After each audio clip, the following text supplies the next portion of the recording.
We have a duty, those of us who believe in totally peaceful means, to use all our powers of persuasion with the people involved in both camps, and I'm doing that.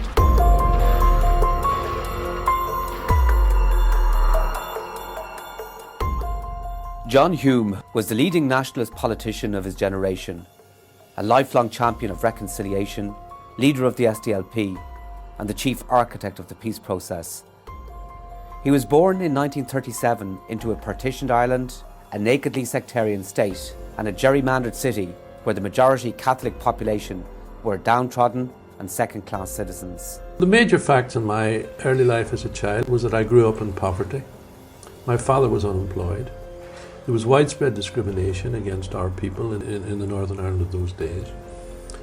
Get on the pavement, you have a right to be on the pavement. Stand on the pavement. I'm a Catholic. I live and work in Derry. My view is that the division in the population which exists here must be eradicated. Both sides must work to build the city. I must also bluntly state that Catholics here are faced with blatant social injustice. Hume initially studied for the priesthood in Maynooth, but returned to Derry as a school teacher and an activist in the credit union movement. When the civil rights movement began, he was prominent in leading protests in Derry, which were always unwaveringly peaceful, despite the violent response of the state to such assemblies. Yeah, but we want to march in there. Why not? It doesn't belong to you. It doesn't belong to you. You can't prohibit it. Everybody government. Who's government? The government of Northern Ireland. Not our government. The people of this area have launched a massive campaign of passive resistance to show that they have withdrawn their consent completely from the system of government that operates in Northern Ireland. Hume was one of the founders of a new, peaceful nationalist party, the SDLP, in 1970. He became its leader in 1979. Along the way, he was elected to the Northern Assembly, to Westminster as the MEP for Foyle, and also to the European Parliament. I believe that we have a real process of lasting peace and a total cessation of violence on the basis that I have just stated. And I'm saying to them, hurry up and deal with it. One of Hume's great skills was in devising inclusive solutions that brought both unionist and nationalist communities together.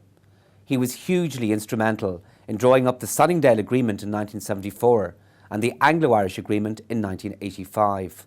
He went to extraordinary lengths to seek a peaceful solution to the conflict, including frequent visits to the US, where he forged a powerful axis with Irish-American politicians, particularly Ted Kennedy.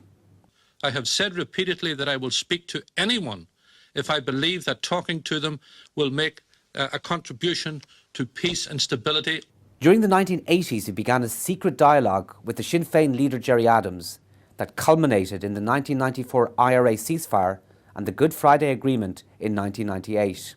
A historic day at Stormont after 2 years of talks and after a generation of bloodshed and decades of division and acrimony, George Mitchell ushers in what the whole island hopes will be a new era of peace. It's the first time that the people of Ireland, North and South, have spoken as to how they share this piece of earth together. The principle of consent is absolute and is throughout the agreement.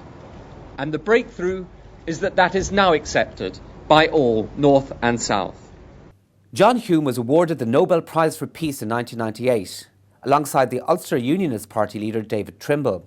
His efforts to bring Sinn Féin to the negotiating table ushered in a largely peaceful era, but came at an electoral cost to the SDLP, which was eclipsed by Sinn Féin in the polls. Hume retired from politics in 2004, at which time he was suffering the early stages of dementia, becoming increasingly dependent on his wife Pat. John Hume summed up his life's work in simple words. He said, "Real division in Ireland is not a line on a map, but in the hearts and minds of people." Former US President Bill Clinton described him as the Irish conflict's Martin Luther King.